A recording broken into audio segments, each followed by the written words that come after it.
Okay, people. We're not in New York anymore. No, we are back in the... Well, this is in the South, is it? No, it's not. Midwest at best. Yeah. Yeah. But we're back home-ish. Well, I'm home-ish. I am home. I'm in spitting distance. Spitting distance. I'm within spitting distance. I've never heard that one. But really? Oh. It was a good toy fair, but it was a long toy fair. We're getting old. So lots of stuff. What can we say? Speak for yourself. I'm getting old.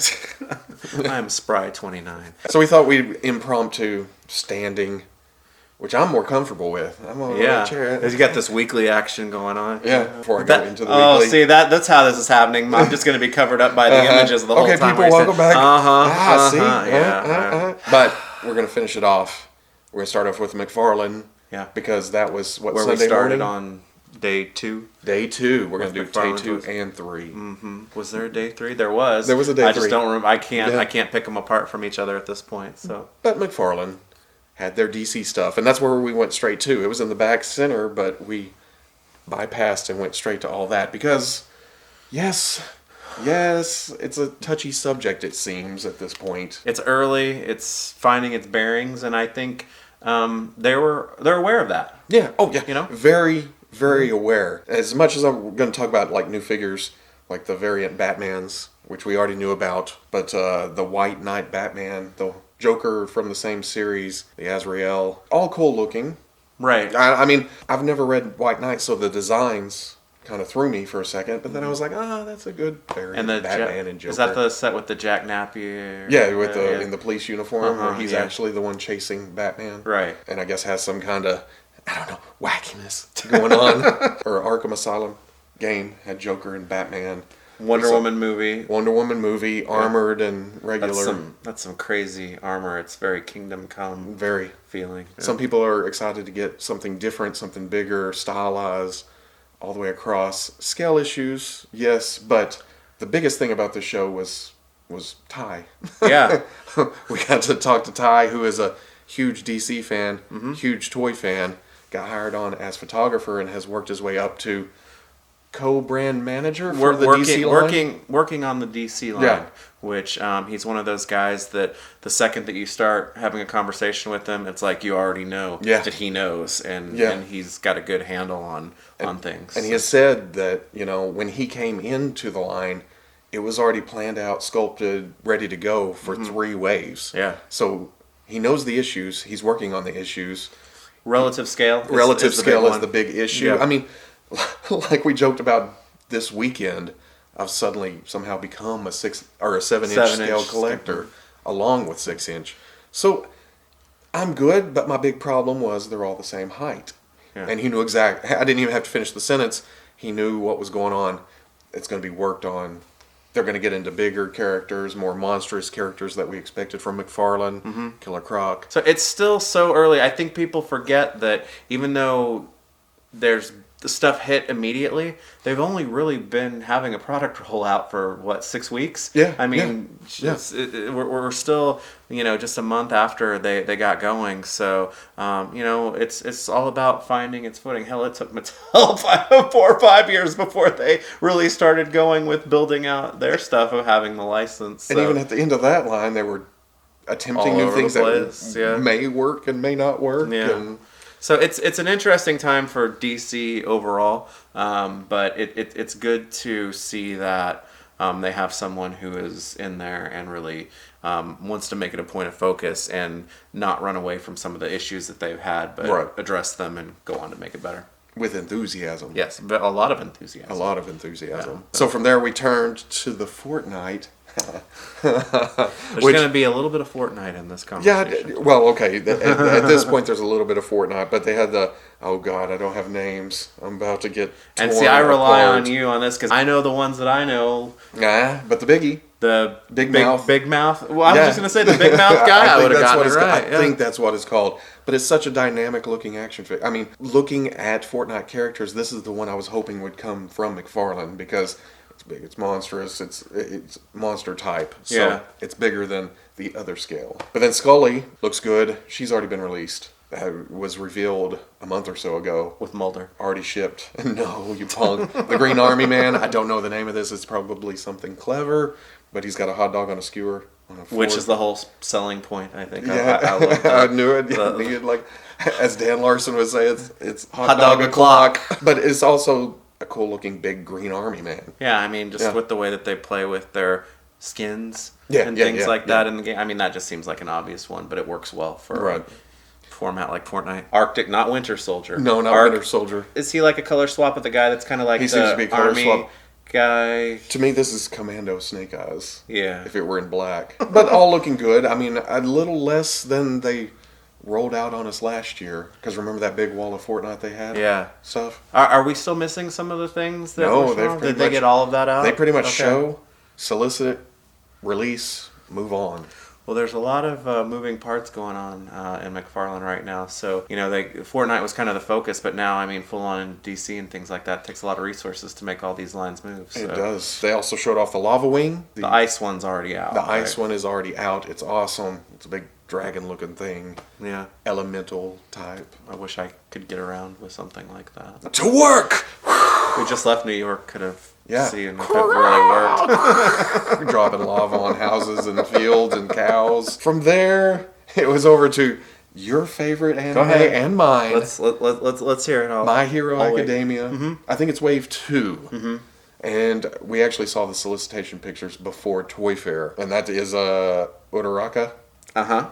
It's Kirishima. Uh-huh. It's Todoroki. Uh-huh. Okay, and that's all of wave 3. I thought there was, it was hinted that Ida would be 4th, but he's been pushed to wave 3. He was the big white looking armor guy. He's got white armor guy. He's got jets on the back of his legs because he's super fast. Crazy. Wow. I like crazy, that man. Fake ass. Crazy. They're also aware of the issues here with the little likeness, I still feel like it's that swappable hair pieces. They don't snap on as well as they should. Mm-hmm. So it ends up with a little too much forehead. And we all know a little too much forehead can mess up the look of anything, right? Kept traveling around the booth to Warhammer. This one was interesting to me. Yeah. Because the Bandai one came out, or was put up for sale last year sometime. And I can't remember how big it was, but this is a 7-inch scale. I do know some things that I like about it. I mean, if you're a Warhammer fan, I think he looks cool, but also, he's just a big armored guy that can stand with, things that scale relatively close. They said it would be fully articulated. Yeah. And it also comes, sold separately is an unpainted version, so you can paint it because, just like the old Warhammer stuff. Yeah, miniature stuff. It looks like it's gray. It looks like it's been primed. So I thought that was cool, because, you could buy a bunch of those and just paint them however. It makes sense for this, but, that we haven't really seen this brought forth as an execution with that intended purpose, so... It's a cool little thing. Mm-hmm. It makes sense once you think about it. Yeah, and I think I saw back to the miniatures. Right, I think I saw comments about it when the Bandai one came out. But McFarlane went ahead and said, "Hey, we're going to do it." And these are probably not going to run you $100 a piece. So that is true as far as customizing goes, so that's good. The Kickstarter thing is a weird, wacky, wild type McFarlane adventure. Anybody who kind of owns their own company and drives it in a certain way, their personality and style comes out and things. And that's been apparent with McFarlane Toys in terms of how they look ever since the beginning. But Todd's always trying different things. And so... just because it's there. Yeah, so Kickstarter's one of them. Remember I was like, this is your property. Thing. Yeah. You can do anything you want with it. And she goes, anything like Kickstarter? So I was kind of like, well, shut up, man. Okay. That's why I don't own a $1 million company. I'm out. Maybe retailers weren't interested in a homage figure. How big is it going to be? Okay, yeah. The statue-esque figure they had up is not what... She said it would be kind of like that, but it articulated in the style of that original figure and also scaled to the size of that original figure. Of the original figure. It'll fit in the same packaging as the first one came in. Okay, because I was thinking it was like an approach like Masters Classics or something where it was made bigger and more articulated. No, and more... the way she talked, it was the same articulation. Almost like a 5-point thing, but way more detailed and painted. If it goes to Kickstarter and it fails, then he knows the audience isn't there. Yeah. Let's move on to other things, like perhaps articulated Spawn. And if the Kickstarter goes through, like we've always talked about Spawn figures before, or McFarlane in general, somebody was buying those figures. Yeah. Not in our circles, because, we usually go 6-inch super articulated. Yeah. But there's other forums, other groups, other collectors out there. This may be right up their alley. Yeah. So maybe it'll go through. Maybe it'll get produced, and hey, cool. Somebody else gets what they want. They give a time frame for when this was all going to get They said a late summer. Late summer. late summer. Okay. Yeah. Okay. Actually, though, wasn't the only touch on Spawn. No. In the booth. Keep traveling on around, and we get to the Mortal Kombat line, which revealed Katana and Baraka. Yes. Looking all awesome. I mean, just like the rest of the figures in that line. Because they're all based off of the new Mortal Kombat game. 11. And But right in the middle of it was Spawn. was there. Again, yeah. we saw this a month or so ago. Just a picture, a reveal. And he's getting close, right? Yeah. In fact, I have a sample to review once I do get home. You won't open it here. No. It's getting all like, this is mine. I need my review space. But if you go to D Amazing's Instagram page, he just posed the shit out of it. Yeah. So, I mean... He's like doing like yoga poses and stuff. Yeah. I don't know, getting it in person, again, seeing pictures, I always thought the eyes were kind of low. But, man, the green eyes glow. I was going to say, they're Oh, painted man. very vividly. So Yeah, that's so cool. that's going to be awesome once Yeah. I get it out and mess with it. It was good to talk, to the people in the booth who are, working on everything because there's an excitement there, and but there's also a, hey, we're making the adjustments and we're doing what we need to do in order to get these to where we want them to be. So, like anything, good stuff now, but some of the stuff's a work in progress with the promise that it's going to get better. I mean, Ty's one of us. Yeah. And he made it. Todd McFarlane hired him to work on toys. Yeah. So Come on. make some cool DC stuff. Yeah. Yeah. Cobra. Could you imagine like doing that voice over and over again? No. Well, after McFarlane wandered around as usual, Started ended up doing at the... weaving through the aisles to see the things that you don't ever pay attention to until you're at Toy Fair. Right. again. Until you either run into somebody you know, which is As in, inevitable. yeah. That's awesome. Yeah. Or you run into a booth where you know somebody. Yeah. Or you run into a booth that you're a fan of. Right. And that was Square Enix. Yep. As soon as I walked into the booth, it was like, we know what you want to see. Yeah. Took directly over to the... I wanted to find the picture because you have to say this correctly. It's the Marvel Universe variant Bring Arts designed by Tetsuya Nomura.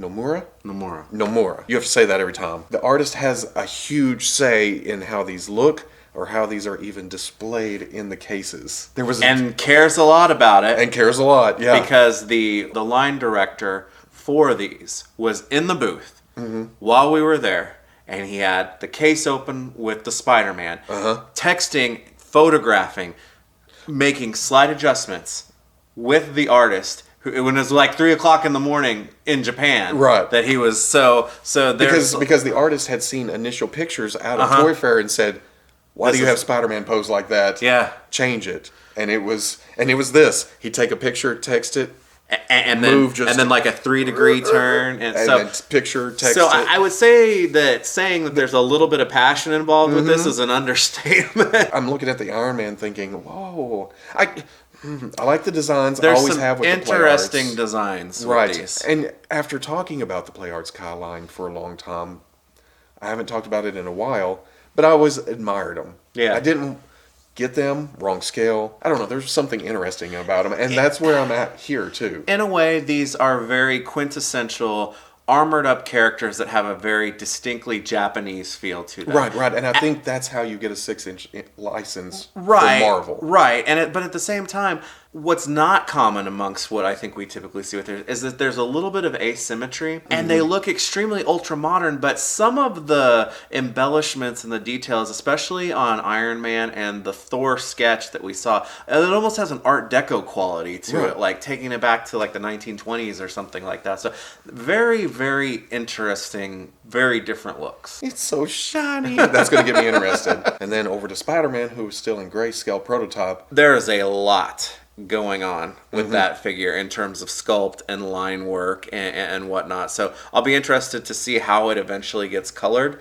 simply because is that going to... Thinking about it, I mean, you could go with the blue and red. You can go with the gold and red. You can go with black and white.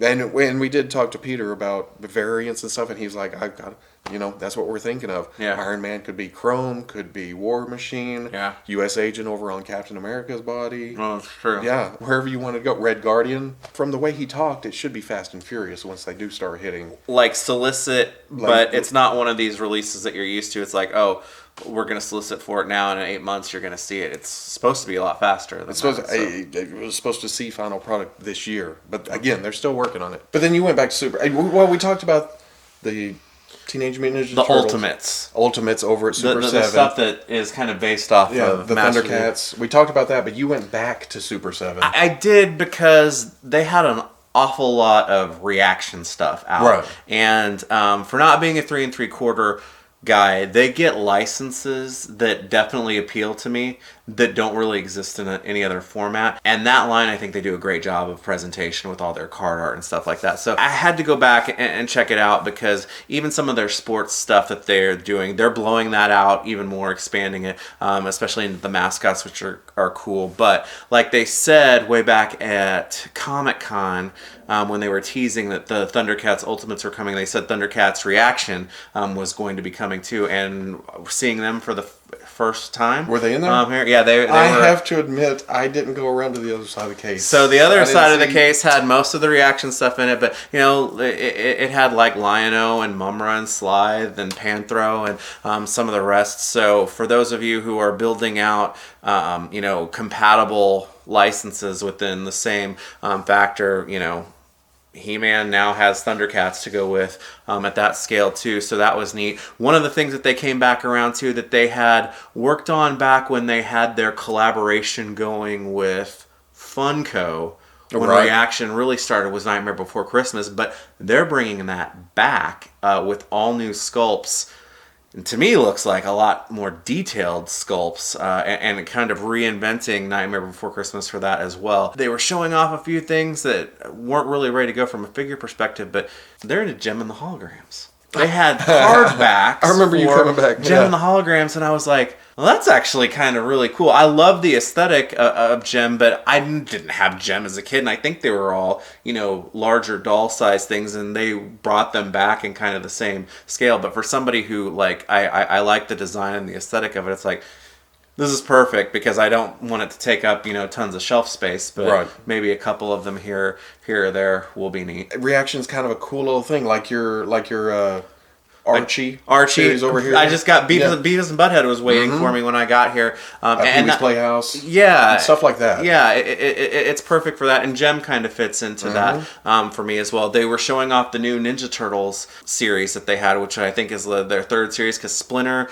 was there and April was there, Baxter Stockman. I don't know. It seems like in terms of figural detail and whatnot, the Ninja Turtle Reaction line is really, to me, the most impressive, because I've got Bebop and Rocksteady, for instance, and man, they have a lot of detail for that, execution. Smaller. Which in your brain you think it's a throwback. It's going to be less detailed, more soft. Right. But because I think the Masters line is kind of like that. It's a little bit softer. But, seeing Baxter, there are tons of sculpted detail on there as well. And it was cool, too, because, they put a lot of focus on music properties that they're into. So they had Run DMC reaction figures there. They had some Rancid representation, which kind of continues their punk thing. And Motorhead, too. So Lemmy was there. It was just, that line is all over the place, and like I said, there are properties that they get for that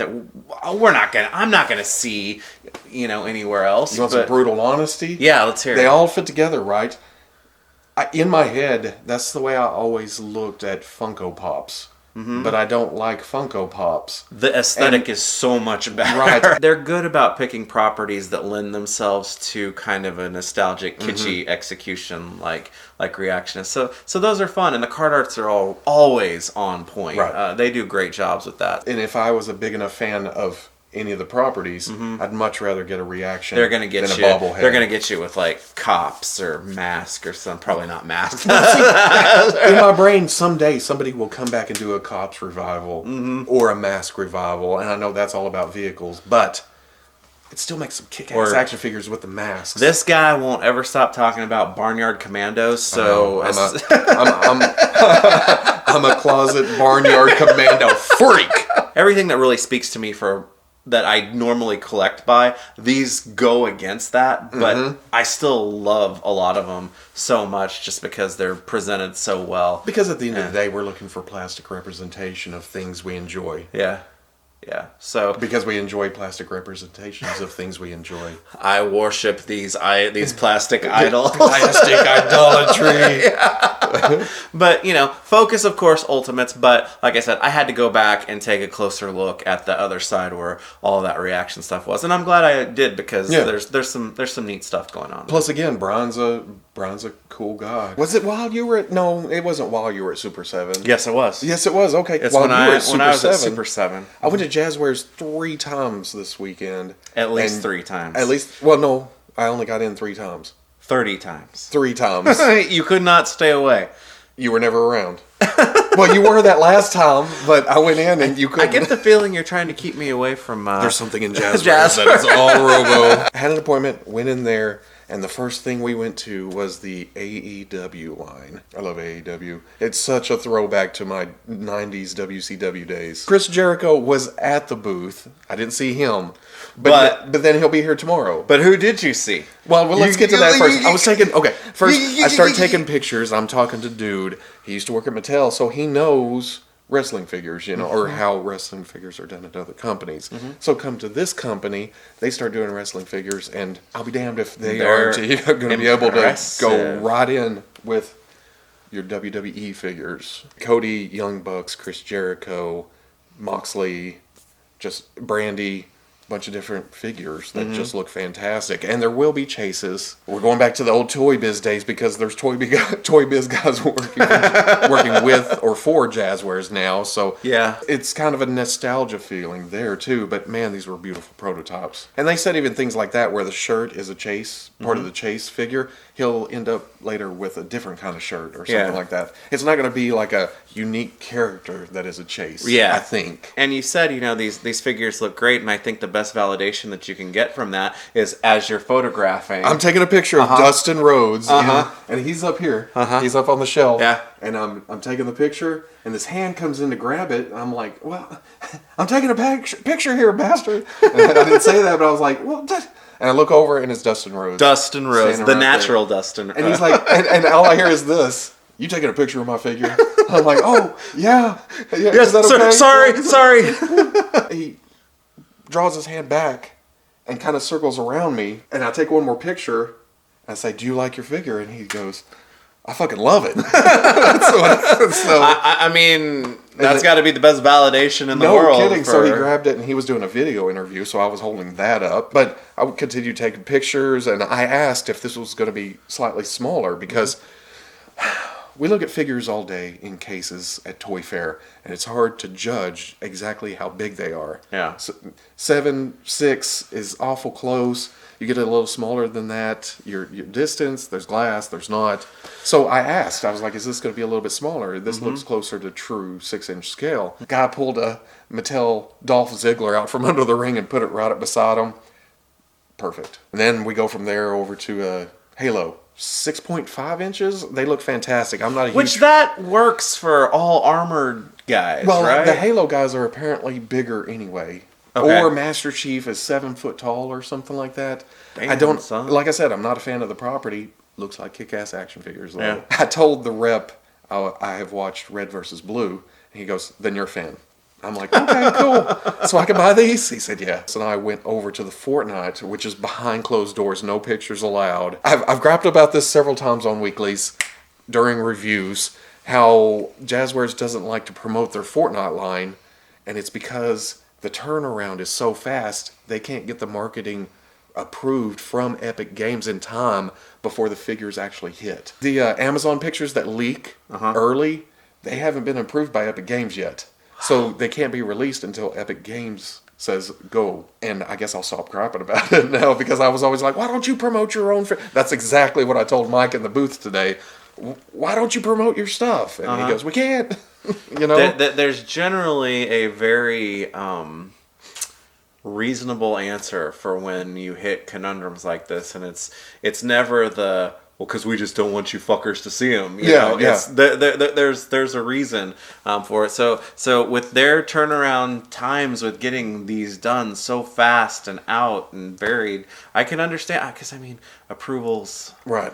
that stuff takes a long time. But at the same time, I gripe about it because I like seeing toys. Mm-hmm. But at the same time, we may hear a list, but not actually knowing what you're getting until it actually hits. It's like those old days.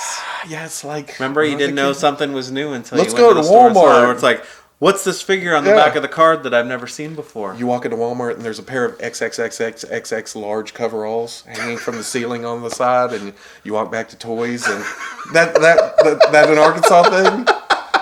Did that not happen up here? Okay, are they like... They're huge. It was like a tent.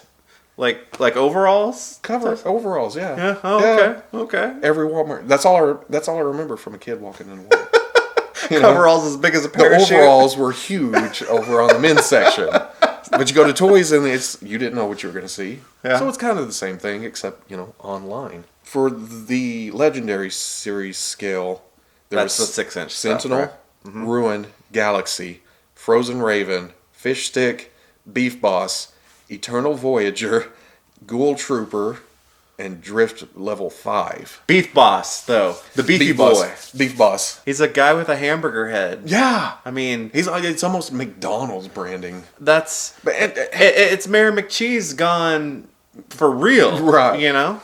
And plus, when it comes to these figures, we've come to expect that they're going to look pretty damn close to how they look in the game. Mm-hmm. So me just giving you this list, you can go look for pictures of these characters from the game and pretty much know what you expect from the figure. But they won't be as cool as Beef Boss. On the water right now, they got out of China before the virus thing. Mm-hmm. But it's Sentinel, Ruin, Galaxy, and Beef Boss. I think those are in the new series. And who's the fish guy? He's coming That's next Fish Stick. year? No, I think Fish Stick he's not on the back of the package. Not yet, but he's coming. Yeah. Okay. But he fits my...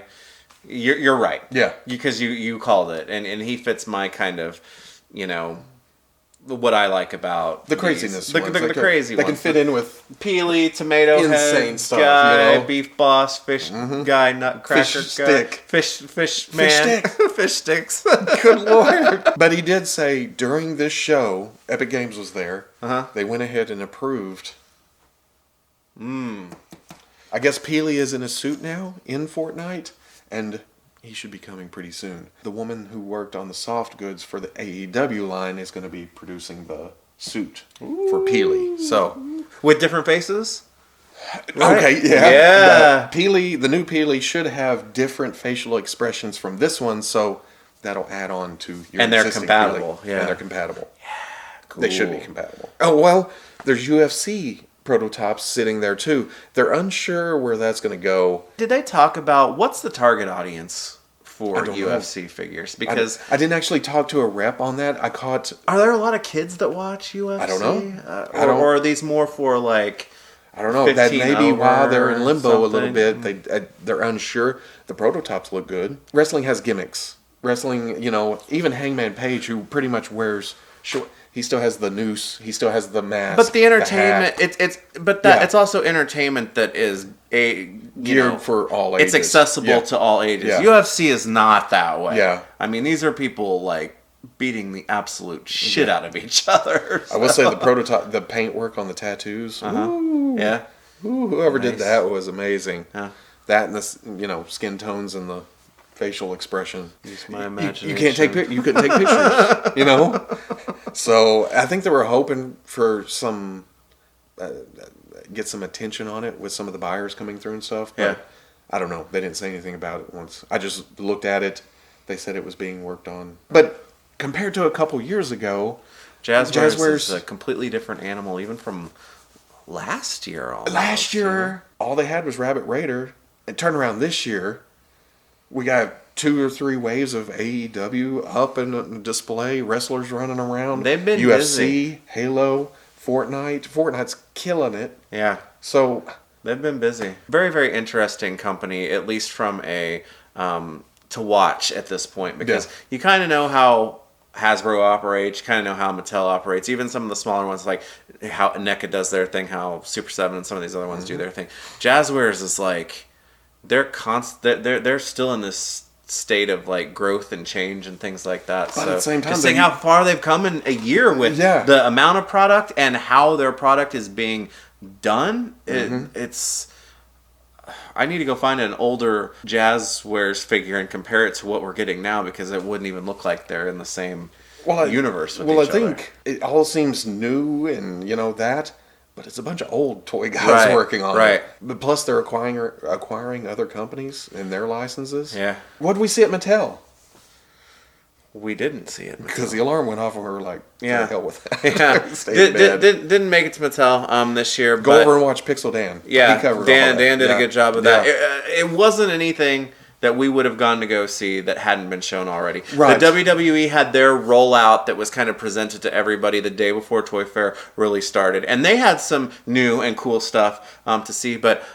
The Masters Origin stuff, it had all been, shown in some way. Jurassic Park. I think they had a couple of new dinosaurs that they were showing off, but none of the. I would have been going to see, new human characters. They have a huge Indominus. As big as the T-Rex. That was probably the big thing that they were showing for that. But they didn't show off any of the new humans, or even Nedry wasn't there, and they hinted at him back at New York Comic Fair. I'm going to bed. New York Comic Fairs. Weird times. With that, but I don't know. We'll see. Yeah, we'll see. Now we're working up to San Diego, huh? That's going to be here before you know it, too. 4 months? Anyway. Right. We're done. We're fried. It really is a good time, but it's tiring. Yeah. It's a lot to take in. But somebody commented that, did you gain more gray in your beard over the weekend? Probably. Probably. I guess we'll come back. Well, we're going to do some podcasting here. Yeah. Schedule. Yeah. Attempt to. But something a little bit more normal. But this craziness, we'll see you this summer. Yeah. At the Comic-Con. On the Fwoosh. How long have you been doing this? At the San Bernardino Comic Fair.